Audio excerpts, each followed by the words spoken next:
Welcome to Fuel for the Soul Season 3 with Darrius Garrett, where in just a few minutes, we reset the mindset, recharge the spirit, and refocus the heart. These are bite-sized messages with life-sized impact. Motivational Mondays to push you forward, Wisdom Wednesdays to steady your steps. No long lectures, just truth, encouragement, and fuel for the journey. Now, let's get into your motivation and wisdom with Darrius Garrett. Greetings, everybody. May is Mental Health Awareness Month. And throughout this entire month, I wanted every Wisdom Wednesday message for this month to focus on mental health, hope, and healing. Honestly speaking, I had another message planned for today, but when I woke up the other day, I received an alert and saw a news article headline about someone here in Merced, down the street from my house, who was involved in a tragic accident with an Amtrak train. And the person was on a scooter. My heart broke. It immediately took me back to last year when someone decided to take life into their own hands right in front of me. Now, I don't know for sure that person's intentions of the reason why he did what he did, but I do know the intentions of the guy that did in front of me last year.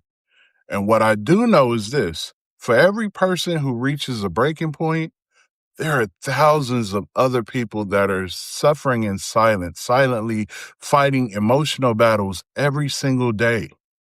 And throughout my life, I've been one of those people. Now, it's not easy for me to say that publicly, yet I truly need you to hear this. Guys, it's okay not to be okay.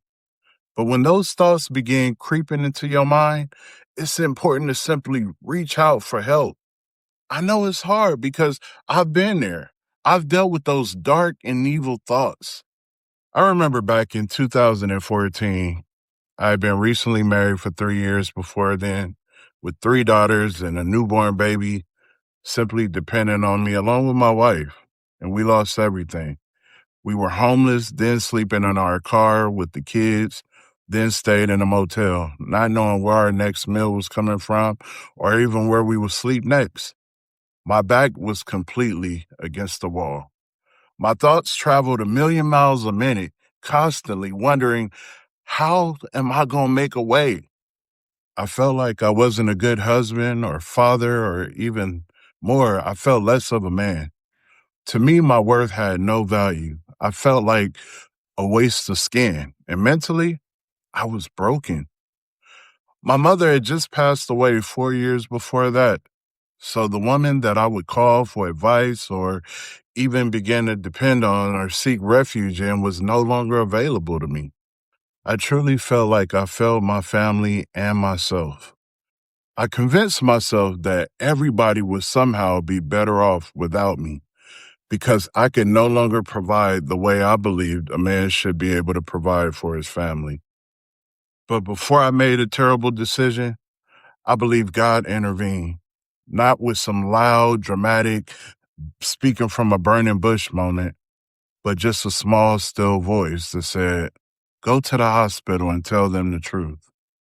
Actually, I fought with myself mentally about going. I was terrified, not just scared of admitting that I needed the help, but scared of what people would think about me afterwards. I mean, I'm supposed to be a New York Times best-selling author, a motivational speaker, a freedom writer that was written off but now got it all together, right? No.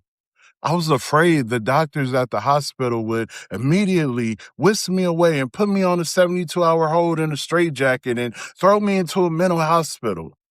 I was afraid of the stigma and the narrative people create around poor mental health. See, growing up, the only examples I thought of when it came to mental illness were extreme situations connected to substance abuse on the streets or people that suffer from severe breakdowns. I remember as a kid, my friend and I used to see a man sitting at a bus stop, rocking back and forth and scratching himself and talking to himself. And because we were so young at the time and ignorant, that image became what I thought mental illness looked like to me. To me, that guy wrapped up in a straitjacket was my understanding of someone with poor mental health, which he was, but everyone that suffers from poor mental health isn't like that or treated like that. So in my mind, if I admitted I needed help, I thought somehow that would become me. That fear almost stopped me from getting help.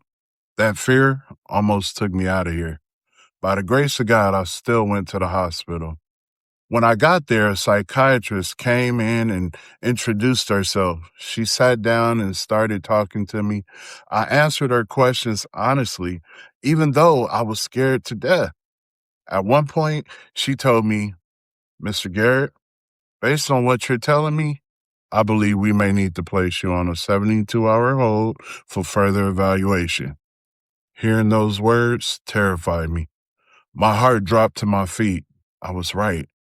They're gonna send me to the place that I saw in the movie One Flew Over the Cuckoo's Nest. I believe she saw the terror in my eyes and sensed the fear and agony that I felt in my heart. But she continued talking to me, listening to me, hearing me. And after the evaluation, she sat back deep in thought, glanced at her notepad, and then looked up at me, and she removed her glasses. She took a deep breath and seemed to have kind of like stared into my soul as she looked at me and said something that I believe changed my life forever. She said, Mr. Garrett, you've been through a lot, and you're currently going through a lot right now, but I think you don't need the 72-hour hold. You just need therapy, someone to talk to. I'll never forget those words. She leaned forward, then she told me, look, I'll make you a deal. If you promise me that you'll seek therapy and get the help that you need when you get out of here, I'll let you go home right now. I promised her I would, and that day became the worst, best day of my life. So after I got back to the hotel, I mustered up enough courage and vulnerability to share that story with my wife as I cried in her arms. She embraced me, and as that one song say, we cried together.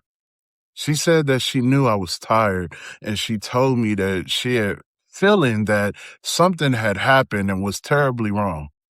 After that night, not even a couple of days after, I ended up getting a job for the moment, and we moved into a house for rent. It almost seemed like I was at the lowest of the low, and I had passed some sort of a test to bounce back up with the way that things had changed so fast and so quickly. All the things I went through in that situation taught me that for the first time, somebody helped me realize that needing help did not make me weak. It made me human. And more importantly, it was comforting to simply know that help was available. So I'm telling you this because somebody watching right now is tired. Somebody watching this right now feels broken. Somebody watching this right now feels hopeless. Somebody watching this right now is trying to simply smile in public while silently falling apart in private, like I did. Wearing a mask that they're hoping nobody sees behind because, guys, hear me clearly. Don't make a permanent decision based on a temporary moment of pain. In the Bible, Psalms 30:5 says, weeping may endure for a night, but joy cometh in the morning. And sometimes when you're hurting, it feels like our nights will last forever or a lifetime, but it won't. Bad days come, dark nights come, storms come, but eventually the sun rises again. Our stories aren't over, guys. You matter, your life matters, your pain matters, and there are people willing to help carry the weight you were never meant to carry alone. Please reach out. Talk to somebody. Tell somebody the truth. You're not weak. You're not broken beyond repair. And you're not alone. So remember, wisdom is not just about knowing what's right, but also doing what's right. Until next time, stay wise and stay inspired. God bless. Thanks for tuning into Fuel for the Soul with Darrius Garrett. Follow, like, and share this podcast with someone who needs a word today. Connect with I am Darrius Garrett on YouTube, Facebook, TikTok, and Instagram. And remember, you don't need a perfect past to spark a powerful future. Stay grounded, stay grateful,